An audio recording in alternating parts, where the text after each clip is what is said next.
Hello everybody, Angels here and welcome back to Shangri-La Frontier Season 2 episode... What's it gonna be, like episode 4? Something thereabouts? No, episode 3, I think. Episode 28, in any case, in this weird, like, split core kind of notation. But yeah, Shangri-La Frontier. The change of time really sucks. It gets so dark so early because of that, but okay, regardless. Regardless. What happened in the previous episode? In the previous episode, we finally entered the factory dungeon kind of thing, and that we, of course, included Kei and Toa. Toa is pencil gone, but I still can't remember Kei's in-game name. It was a pun with a fish, if I'm not mistaken, but I can't really remember what it was exactly. But yeah, they joined the party, and of course with much banter and ribbing and vague friendly threats to be had in the meantime. They got to meet not just Emul but also B and Aramis, and Kei was very not liking the fact that he is the only one who did not get any sort of unique scenario, any sort of unique drop, any sort of anything that would make him stand out of the rest of the players of Shangri-La Frontier.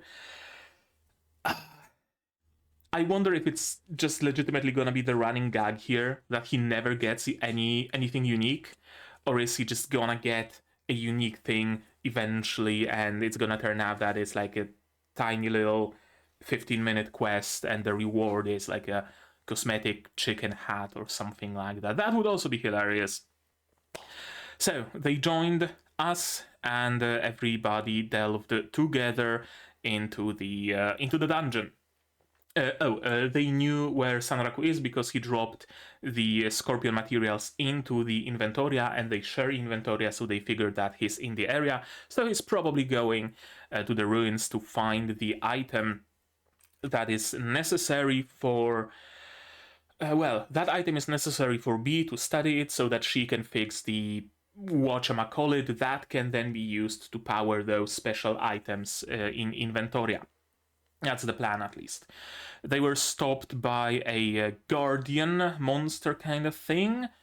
The first one was fairly easy to defeat, but then they stumbled upon another one, and that one was not quite as easy. It had some powerful shields that were able to deflect Aramis's attack, and we know how absolutely cracked Aramis is and his primal slash. But thankfully, thanks to the teamwork, mostly the teamwork of Sanraku and B, they really make an amazing team. No, actually, that was B and K attacking the Guardian from both sides, I think, right? Yeah, it was them, and then Sanraku slashed it, and all of that. Then Emul and Aramis shot a combined attack that cracked open the shell and allowed Pencil Gun to stab it with some sort of special, unique kinda spear, and that did it. Inside, they did find what they came for. They also found some sort of lore-ish information that Sanraku maybe not disregarded, but kind of glossed over, right? There was the display with some sort of a monster that maybe the people of the past fought against, or maybe they created it, we don't really know. But it was on the display. We got the item, sent B and Aramis back to Rabituza so that they can do whatever needs to be done with that item. Emul, of course, stayed with us. To her own peril, because the entire group was very promptly ambushed by Animalia and her team, and escaping them is not gonna be easy, if possible at all. So they're gonna get to meet Emul and poor soul. But yeah, of course, we'll see where it's gonna go. in the end. Maybe Animalia and her team are gonna join us on adventures. Maybe they're gonna learn about Rabituza. Sanraku is fairly certain that that Kei and Pencil Gun cannot repeat his feat, so they can't unlock Rabituza. But Animalia and her team are probably just about determined enough to like make an old account or something and get to Rabituza that way. So who knows? Who knows what's gonna happen? We know that there's gonna be at least one more player that got access to, I presume, access to Rabituza, right? There's that Shinobi girl with another bunny. Doesn't necessarily have to be from Rabituza, right? Vorpal bunnies are kind of the mob monster in the first area, so maybe that pet is from another quest. Maybe she bought it in a premium shop. We don't know that. We'll see. We'll see how it goes in this episode, at least some of it, right? So, shall we watch it? Yes, we shall. To do it, you're gonna need your subs, of course, to follow along with me. I'm gonna need my sound to hear what's going on in the show. And I'm gonna have to ask you for support. Support the channel if you want monetarily on Patreon, YouTube down below, or not. Share my content, spread the word, it costs you nothing and helps a lot. And with that, we can start watching Shangri-La Frontier episode 28 in 3, 2, 1, go. Or season 2, episode 4, however you wanna count it.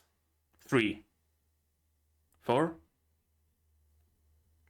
I lost count. Whatever. The new episode.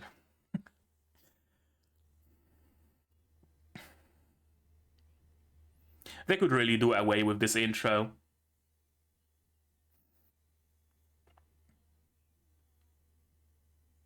Then again, Shangri-La episodes tend to be a little bit longer than the standard, right? Oh, well, not this one, 23 minutes. Yeah, there's the intro, then there's the opening, then at the end we have the minis, the Shafla Theater. Quite a lot of time spent on not the episode. In the first season, they did away with the intro like halfway through the season, I believe. So the hope is that they're gonna do the same here. Yeah, her. She also has some sort of a rabbit with her.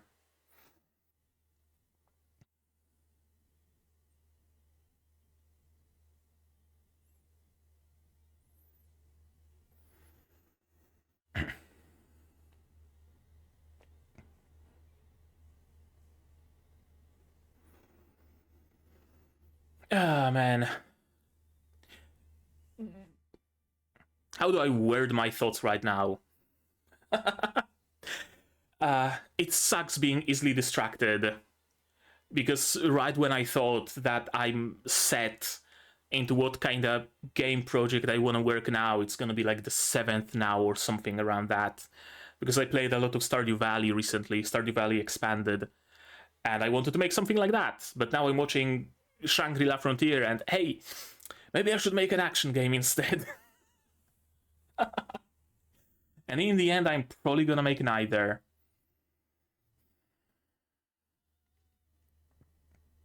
New boss.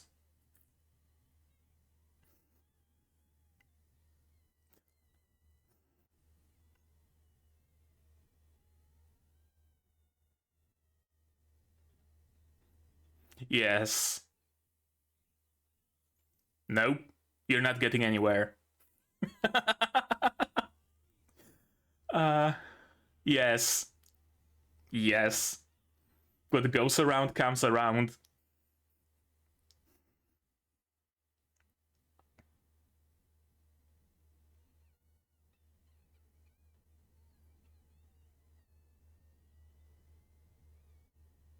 Oh?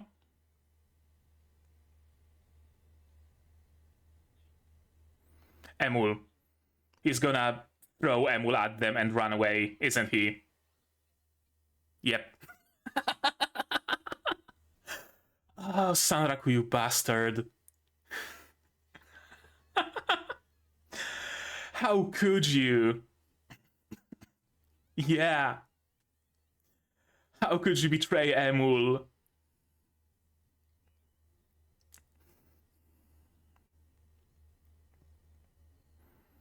basically.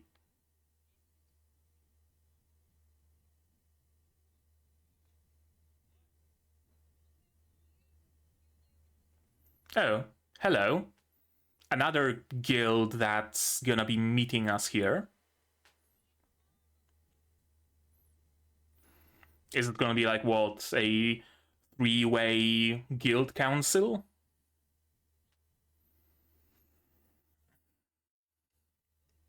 Animalia's team wants Emul, Schwarzwolf wants Lycagon. And yeah, they want something with you, not with Emul, for a change. So awkward. Of course.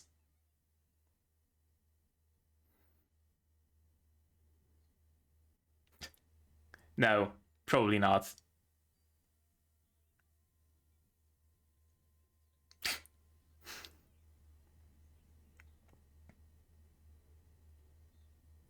Apparently.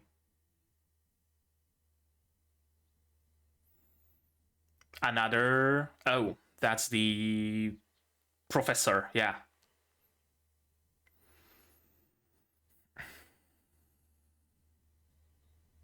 Mm-hmm.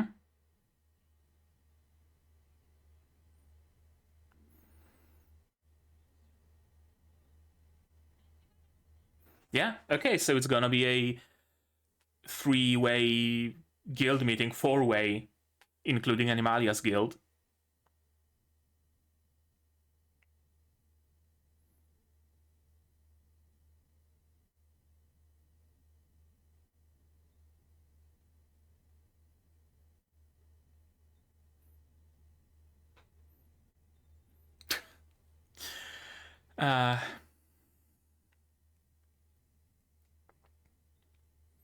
Oikatsu. Yeah, Oikatsu.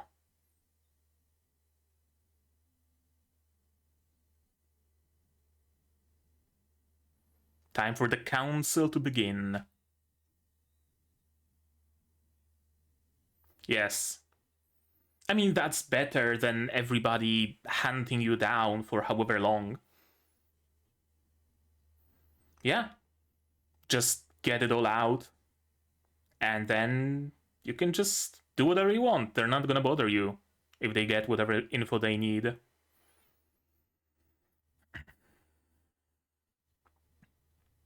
What do we get in return, though? Information ain't free.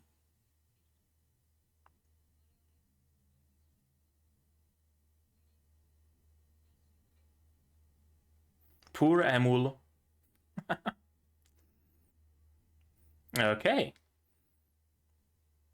That's a tempting offer.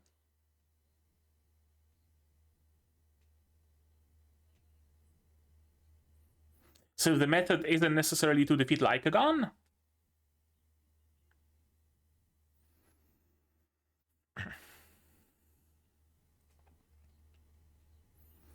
Yeah, question is, can you get equipment that would give you even remotely similar stats to what the tattoo gives you?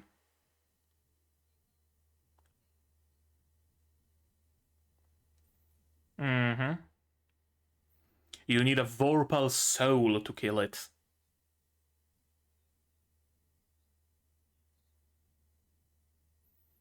Yeah, that can probably stay secret. Yeah.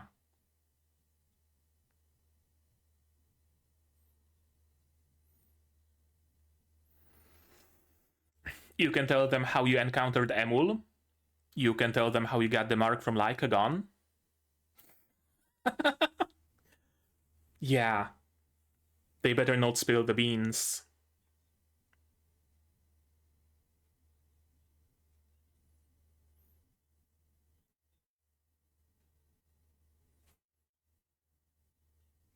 Yes. Okay.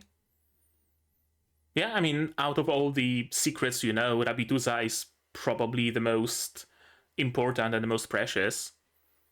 Weathermon is already defeated, so it's like whatever.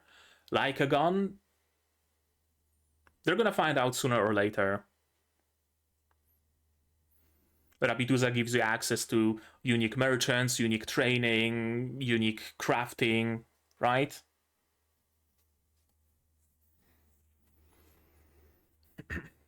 Yeah?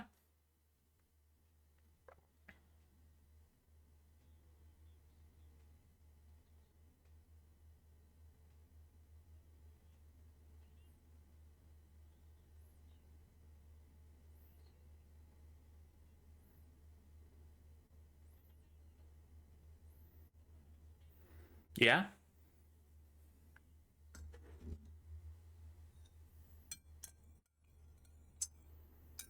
Would they have added a boss before the requirements are added? I don't think so.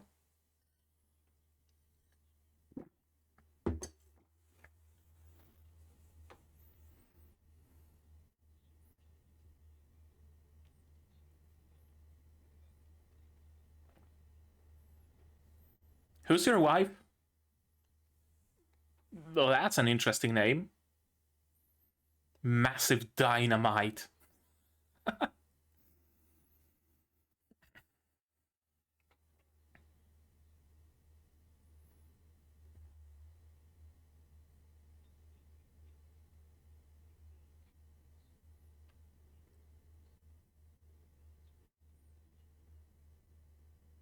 Mm-hmm. Weathermont the Tomb Guard. And the rest is unknown, right? Oh, right. And there is also the, like... Behemoth, I believe, right? Hmm.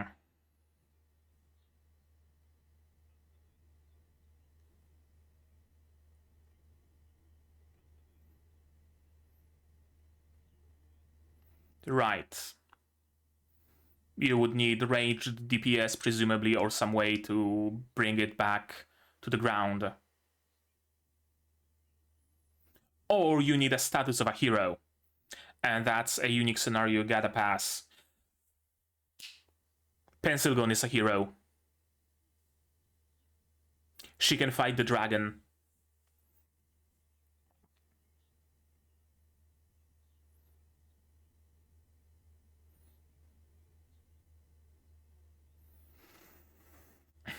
So, like an ultimate elemental.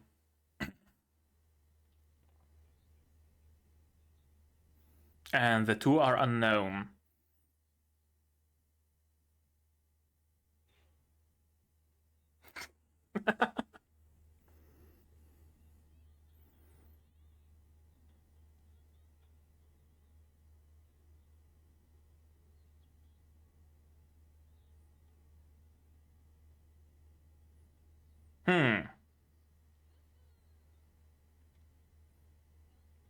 You got info about Behemoth? Oh. Right. That's a thing they got.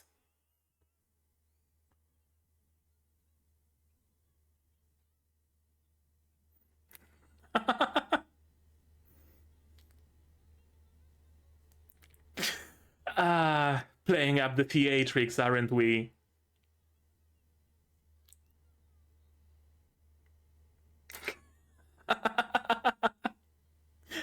How much?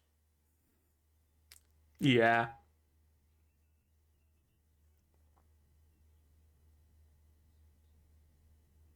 Yes. Yeah, I mean, she got all the information anyway, so the book is basically useless to her.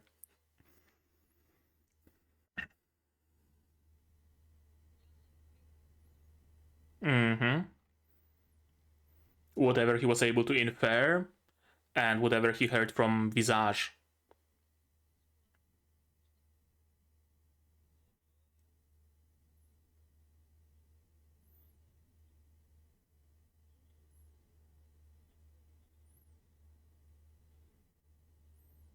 Mm-hmm. Yeah, it's basically a parry fight.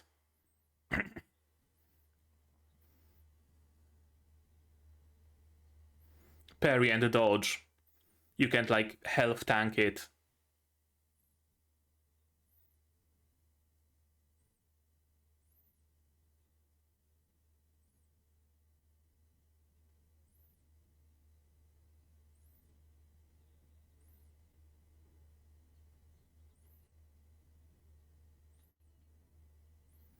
Yes, that was a single fight. Oh. Yeah, he fought Lycagon only once. He didn't reattempt it. Yes. Otaku might be a better term than hentai here. I mean, true.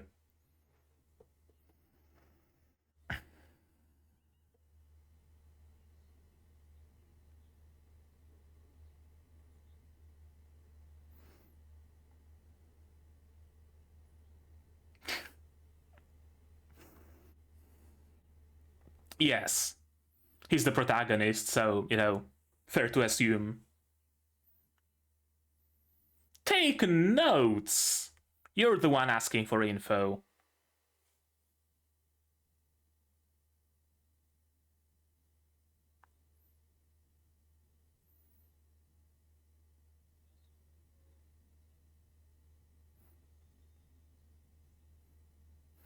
Right, that was something weird, wasn't it?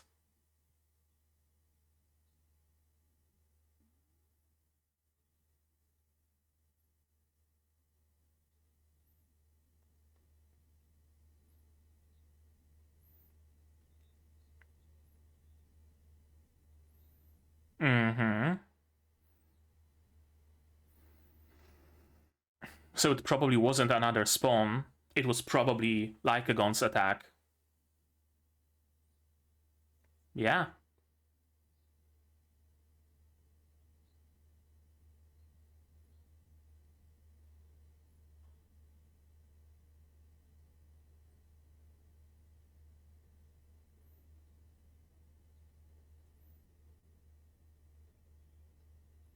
I mean, what's stopping you?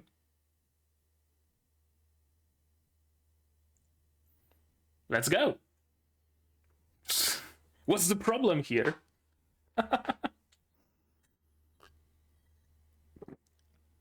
Yeah, you dug yourself even deeper. Now she's gonna want you to fight Lycagon again.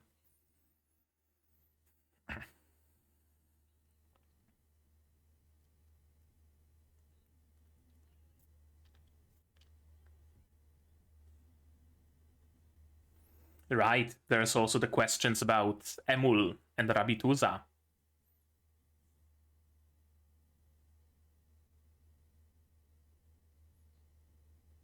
Hmm?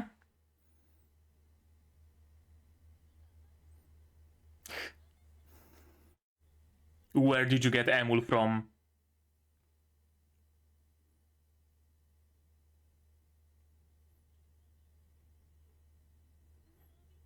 Oh, so they know the name. Huh. They know more than we thought they do.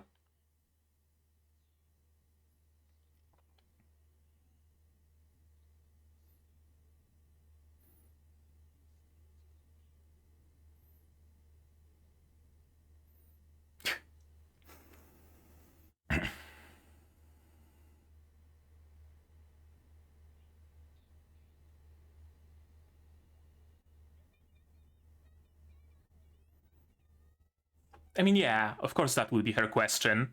What were you expecting?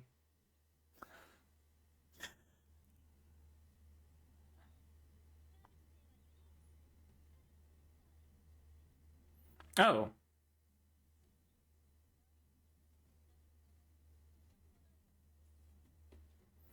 Hmm. Okay.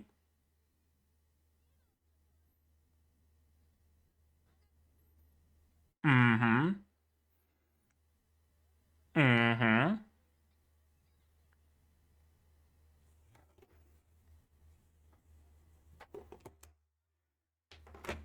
Actually, what did he do differently? Besides, like, having Vorpal's spirit, right?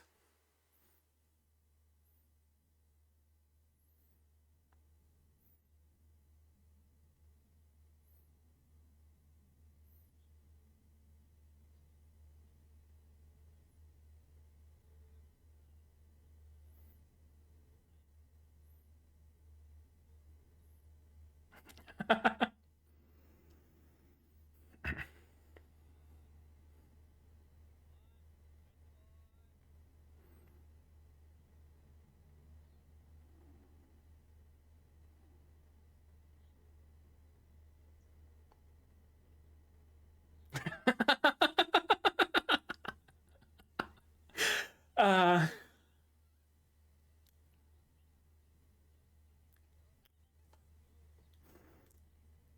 give her the carrot at least.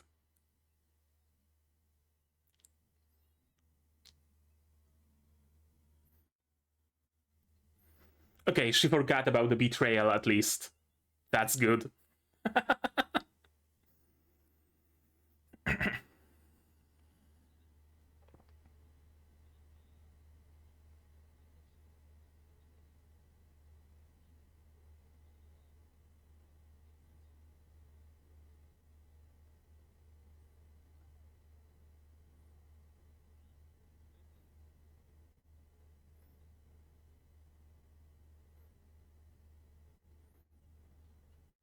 Hmm.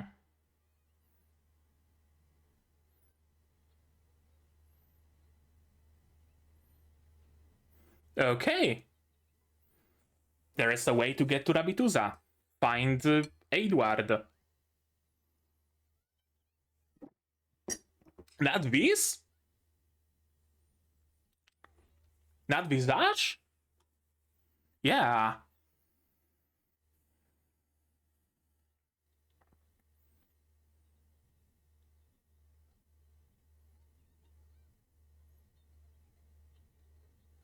Okay. You gonna bring him here, or...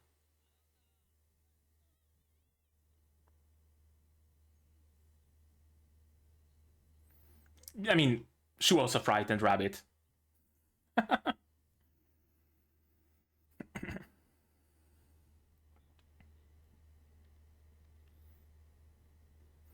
I mean, you already know much more than you already knew. So... Damn, that's a lot of money. 100 mil.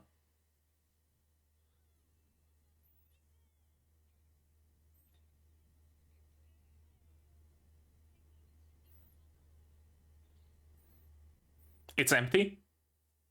No.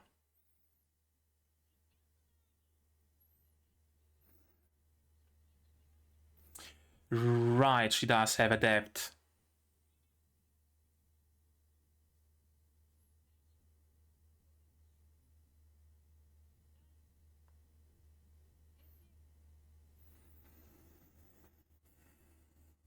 What are you plotting? Oh! I mean, sure. I can see how that would be beneficial to basically everybody involved. Yeah. I mean, SF Zoo would get better access to Sanraku and Emul should they have any questions about Rabituza. Schwarzwolf would have access to someone who was able to stand up to Lycagon.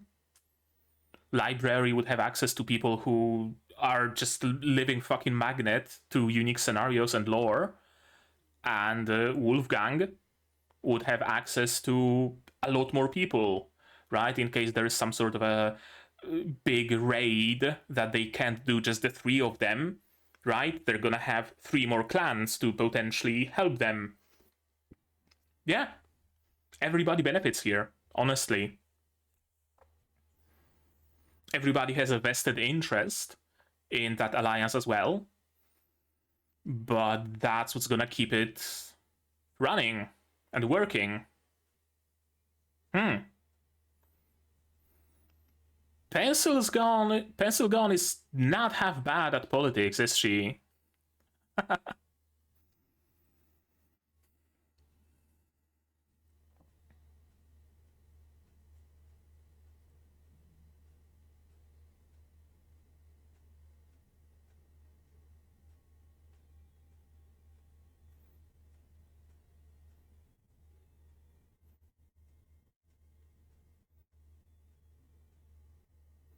Mini?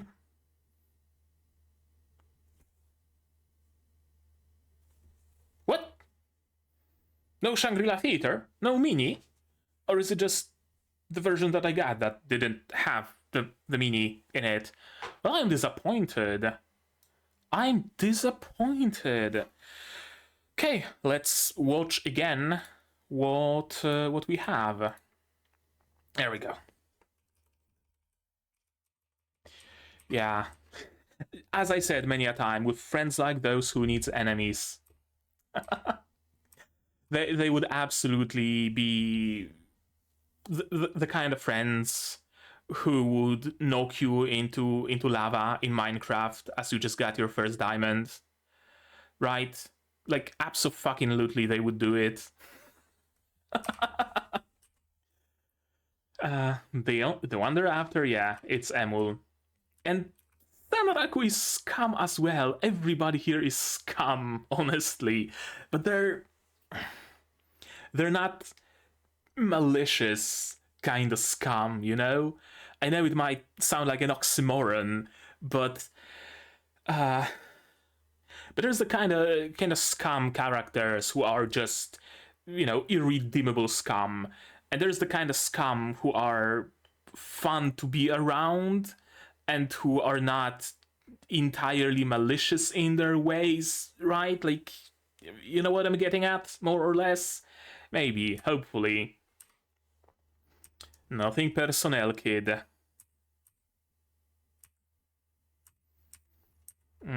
So everybody's meeting up here. Schwarzwolf, SF Zoo, library. And yeah, apparently they do know each other from IRL. And apparently Momo's avatar has a little less ample breasts than she does in real life. For some reason. Yeah, everybody's here. And this basically became their de facto meeting spot, didn't it? Might as well just buy out this building and make it their guild, guild house, right? I wonder if it would be possible in Shangri-La to just buy out any random building and make it your guild house. Probably. Schwarzwolf, SF Zoo, library, and Wolfgang, Amadeus Mozart. Get all the questions to me over with at once. Yeah, I mean, it's gonna work really well even for Sanaraku, not just for Pensilon, who wanted to make an alliance here. That was probably her main reason to call in this meeting, right? To get everybody something, some shreds of information, to get some goodwill towards them, get some goodwill from them, and then after they are kind of, connected already and on friendly, more or less terms, then propose the alliance. Makes perfect sense, actually. But yeah, it's also good for Saraku because he's just gonna answer their questions and then he's gonna have finally fucking peace, right? He's not gonna be chased by SF Zoo anymore. He's not gonna be chased by the library. He's not gonna be chased by Schwarzwolf, right? He's gonna be able to go about his business without any obstructions. So yeah, it's good for him as well. Lycagon the Night Slayer in exchange, way to remove Lycagon's mark. Well, that's very interesting because I really was under the impression that wasn't there like a bit of flavor text about how to remove that mark you must prove yourself to Lycagon or something along those lines, right? Which made me think that the way to get rid of the mark is to fight Lycagon in your debuffed state, essentially, because you can't use gear. And if you win with Lycagon while not using your gear, that proves you're worthy, right? Then Lycagon removes your mark, drops some unique loot or whatever, right? I thought it's gonna be something like that. But maybe there is some other way to remove that mark. Or it would be much easier to let us aid you than for you to start from square one. Or the way actually is to defeat Lycagon. I mean, she didn't reveal what that way is. It could very well be that Sanraku agrees to whatever, everybody joins the alliance, and she says, oh yeah, the way to remove the mark is to defeat Lycagon. And she didn't lie, saying that it would be much easier to let Schwarzwolf help, because the more people in the fight, the presumably easier that fight can be, and they can provide him gear and I don't know, money and leveling grounds or whatever, right? So she didn't lie, if that is the case. It's been a help in some ways, but I'd love to equip whatever I want. Yeah, that's actually a good point, because this this mark is not just a plain debuff.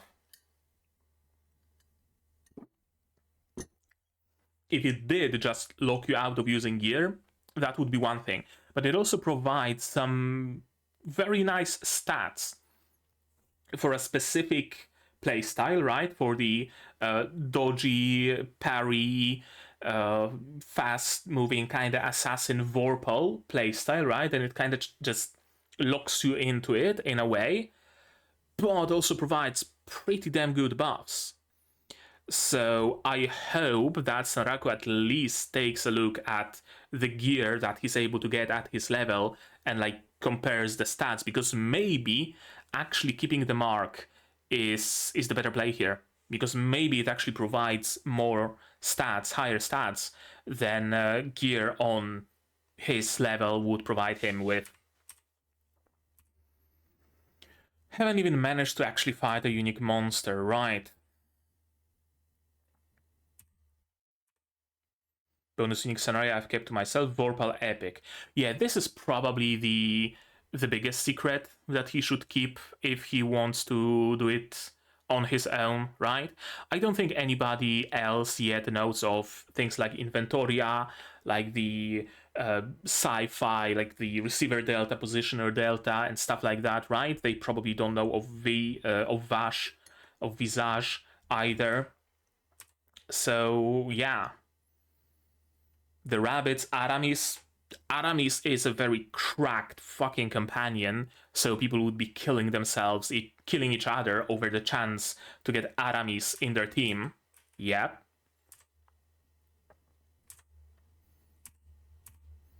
Yeah, and Saraku knowing about Rabituza, and he himself only knowing about Rabituza, does actually put him in a much better position than the other players. He got special training directly from Vash. He got pointers towards Weathermon a little bit, right, through that training. He gets access to a map maker. He gets access to now a what's be aiming to be like not a legendary craftsman, mythical craftsman, right? Something like that. So yeah, it actually puts him ahead of the rest of the player base. Weathermon and Lycagon, that's whatever. They admitted they couldn't even fight Lycagon, they couldn't ever win, so chances are that even with Sanraku's limited information, they're not gonna be able to do that. Weathermon is just kind of foregone conclusion. It's already defeated, so whatever info you reveal is just whatever. They're gonna note it down they're gonna make a post on the forum, make some pages on Shangri-La wiki, and that's going to be the consequence of that, so might as well spill the beans here.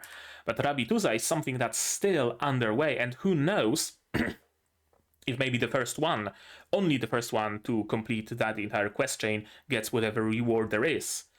And so if Sanraku reveals that to someone else, and that someone else completes that scenario before him, he's gonna miss out, and he doesn't want to do that. When it comes to Weathermon, it's, again, whatever, they were the first. Yeah, I don't think you can beat unique monsters just by fighting them. If Weathermon is any indication, you needed the quest from Setsuna, you needed to last in the fight for long enough, then they needed to do like something specific, I believe, right? To enter the like unique second phase, or was it third phase? And then I can't remember the fight with Weathermon. Did Sanraku actually deal the final blow, or was the solution to it to just like block Weathermon's attack or parry it or last long enough? Right? It wasn't necessarily about just defeating him plainly, I don't think. Could be mistaken though. I could be misremembering things. Unique monsters are at the center of bonus scenarios, yeah? Seems to be the case. I mean, we only have a sample size of one. Sanraku knows that it's sample size of 2 because you get access to Rabituza thanks to Lycagon, essentially. So yeah. The flag may be found in the new continent. Probably not. Probably not, though. Yeah, there are better chances that the new continent just adds those 2 undiscovered monsters, and that's why they were undiscovered, because they weren't even in the game, and adds appropriate scenarios as well. Massive Dynamite is apparently Professor's wife. We haven't seen her. I'm assuming we're gonna meet her eventually.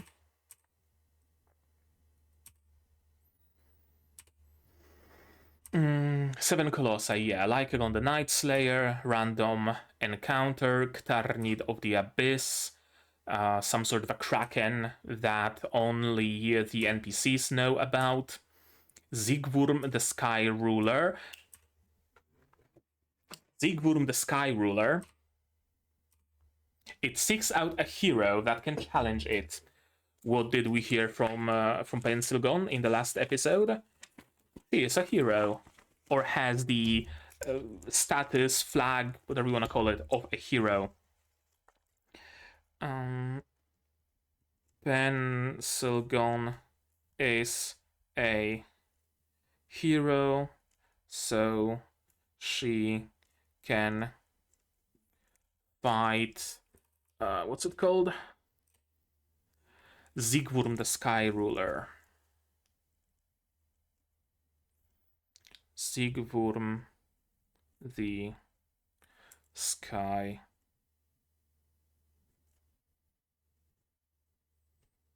Ruler. Yeah, probably. Orchestra of the Doom Echo. This is just a thing. Apparently, like, they don't even know how it looks. They don't even know if it's a creature or a natural phenomenon or what it is. That's super cool. Weathermon the Tomb Guard and 2 unknown, of course. All the solid information we have is already online, right? So they don't necessarily even have anything like super new. They just go through the internet, they just meet whatever players already had encounters with them, ask them about it, and get the data, get the info, and those players just write about it on the forums anyway. So it's ultimately publicly accessible information. The library just collects it in one place, basically. Yeah, this is the one and only bit of like brand new information that nobody else had access to except Pencilgon. Things basically junk after you read it a few times. Yeah, I mean, it probably stays somewhere in your journal or whatever, and you can read it at any time, and the item you can just sell. So, yeah.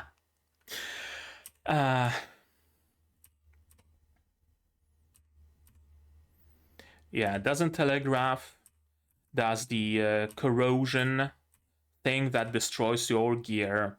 So that's no bueno.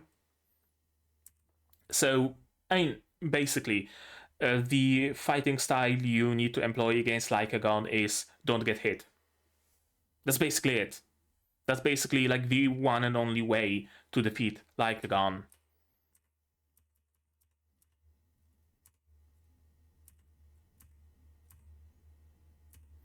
And yeah, he's much more than meets the eye, absolutely. Feels like fighting a big wolf, but there's a lot of stuff like, yeah, the last final attack. That we don't even know what it was. Yeah, just a random slice that cut off his legs. And what the fuck was that? We don't know. And it wasn't parryable, it wasn't even visible, it wasn't blockable. So probably you need to fulfill some sort of a prerequisite to maybe be able to see that attack, or have some sort of unique amulet that protects you from that attack, or something like that. It wouldn't surprise me, for example, if you had to get like an amulet that cancels the first hit and then gets destroyed, right? So you need to take care to not get hit until this attack happens. the attack happens, you survive it, amulet gets destroyed, and then you can continue fighting, right? For example, that would be very on brand for the Vorpal playstyle of don't get hit. It really would work here.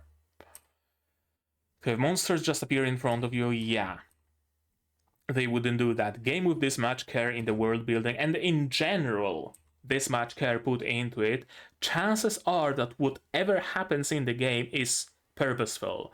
It's not a bug, it's not a random decision, it makes sense lore-wise, it makes sense gameplay-wise, you just can't see the sense quite yet. Probably some sort of an ability, indeed.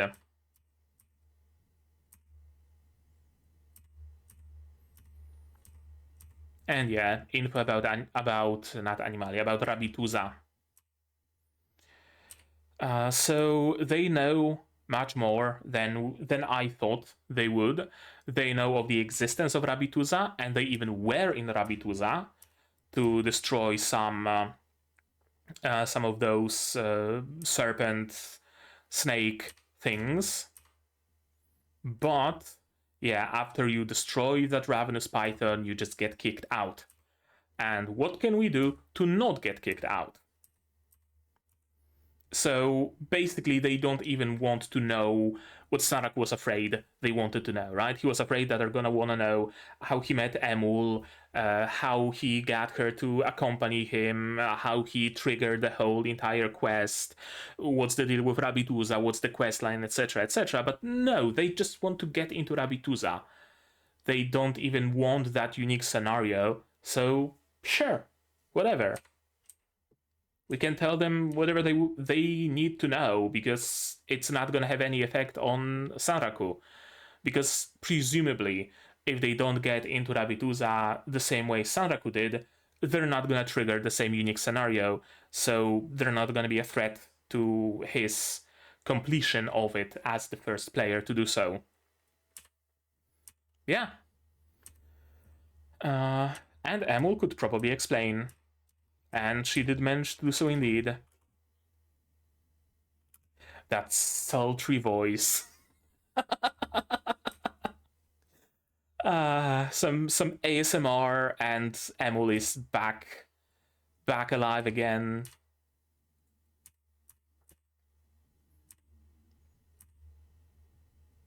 Yeah, the place isn't off limits.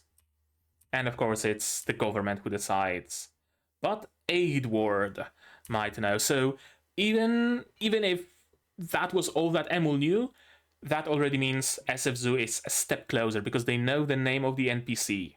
So if they could maybe get the quest to kill the Python and then walk around Rabituza a little bit, maybe ask about Aidward, maybe get to talk with him, right?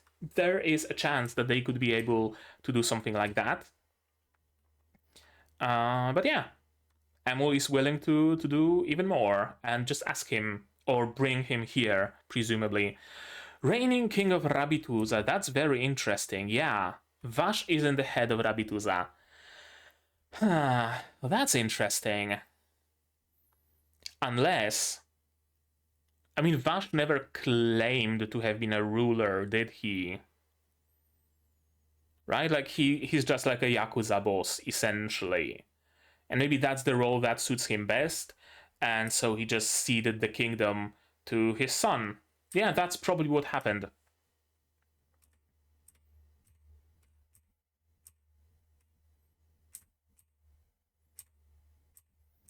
$100 million for a book that's already been read. An alliance. Yeah, legitimately, it would be it would be beneficial to everybody here in the room. A shame that there was no Shafla theater this time around, but oh well. Oh well, such is life. I wonder if it's just my copy of the episode that didn't contain it, or was it not included in this episode? I'm not sure. But yeah. Oh boy. So, episode 28 of Shangri-La. And It was a good one. I mean, every single episode of Shangri-La is good. I legitimately don't think there was a bad episode of Shangri-La. But this one, maybe not much happened in, like, progression wise.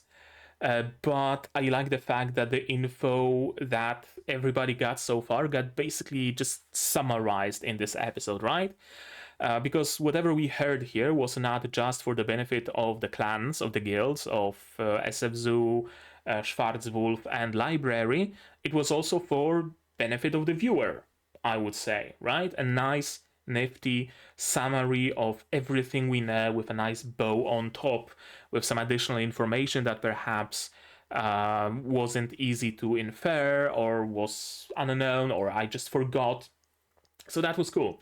It was a very cool episode in that regard. The fact that there might be another way into Rabituza, that's also important. Maybe that's how that new character we haven't met yet is gonna get access to a bunny. We don't know. Who's to say? And a little bit of politics. With creating the alliance, right, and bringing everybody to a conclave, essentially. That's cool. That's fun. That was probably one of my favorite bits in Log Horizon, right? Not so much the fighting and the adventuring, but the inter guild kind of negotiations and talking to the rulers of the NPCs, right? Stuff like that. That was probably what I enjoyed the most in Log Horizon. So it's nice to see that Shangri-La is also possibly gonna have bits and pieces of that. That's cool. In general, I'm a huge fan of, how do I call it? Like, builder kind of stories in a way, right? Where the main character starts in a game, for example, and starts their own guild, buys a guild house, invites people, builds a bigger guild house, or recently popular, or some time ago popular, bunch of shows that are basically someone got isekai'd and then got exiled somewhere to Badlands, and they have to build up the Badlands first into a village, then into a town, then into a kingdom. Right? You know what I'm talking about. And this is like kind of scratches that itch a little bit. The guild building. I would love it if they actually get a guild house and maybe get to decorate it a little bit. That would also be fun. I really like that aspect of shows like that, and I mean, I just enjoy that aspect of games. I like making my own stuff. So yeah, cool episode with some possibly very interesting implications, because we now have the help of Schwarzwolf, so presumably we can do much more than without Schwarzwolf, right? It gives Wolfgang access to so much more strength and so many more people, where any sort of a bigger raid might actually be possible. The fact that they won against Weathermon, just the three of them, was mostly because, I believe, correct me if I'm wrong, Weathermon scales with the amount of people fighting it. So in this case, the fewer people, the better. But I don't assume every single boss fight is like that. So there might come a time when they're actually gonna need a good and proper army to do that. Library is gonna help research. I mean, they are gonna research, but Wolfgang will presumably have access to that information, so they're gonna be able to find another special unique monster easier. Same goes for Animalia. They are also researching unique scenarios, they're also researching unique monsters. Maybe they find a golden slime that they weren't able to capture or kill, and that might be a hint. Kill the golden slime, start a unique scenario that's gonna open a path towards Zigwurm the Sky Ruler, because it's a golden dragon, right? Cool. I like it. It really just, opens up possibilities, because without that, Wolfgang would have to learn about possible unique monsters and unique scenarios, either by accident or through just sheer stroke of luck, which would essentially be an accident as well. And if every single encounter was like that, I'm not sure about how fun would that be. Vash potentially would be able to give Sanraku info about further unique monsters, but he's disappeared somewhere. So not right now, and we don't know where he is, we don't know what are the conditions for his return.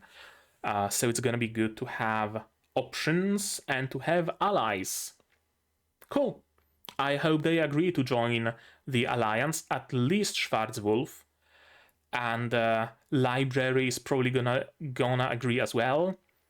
SF Zoo, not sure about them. Might be willing to join, might not be willing to join, but Schwarzwolf for sure. Absolutely, I can see that. And I can absolutely see Rei having fantasies about how Sanraku's clan and her clan get joined into an alliance, so it's basically like marriage. I can see that being a thing here. We'll see though. We'll see in the future. I guess it's gonna be a little bit shorter of a video. I mean, maybe not shorter, maybe actually like a good length, because recently in the previous season I had a tendency to release like an hour and a half long videos, but maybe closer to an hour is, I think, the better time here. But yeah, I don't really have much more to talk about, so I'm not gonna be taking your time. That's gonna be it, I think, from me for today, but maybe you guys have something more to add on the topic of this episode, my reaction, my theories, stuff like that. If so, say so in the comments down below. And no spoilers, please. Spoilers can go to my Discord if you like this video. If you liked it, subscribe to be notified of future videos, not only Shangri-La Frontier, but also Dandadan, Arifureta, Season 3, Mecha Ode, Mahonare, Mao 2099. Am I missing something? I don't think so. And others coming in the future. Click the bell to be notified when those videos go up and when I go live, because I stream sometimes. Support the channel if you want monetarily on Patreon or YouTube down below, or not. Share my content, spread the word. It costs you absolutely nothing and helps the channel a lot. And now, with all of that out of the way, that's gonna be it from me for today. So as always, you guys do the good stuff, and I'm gonna see you in the next one. Cheers! And here's my wonderful Patreons: QB, Zarena, Yuki Ally, Dr. Watt, Akamasar, Marsh, Vassal, and Hans Peter. And you can join them if you want without having to create any alliance.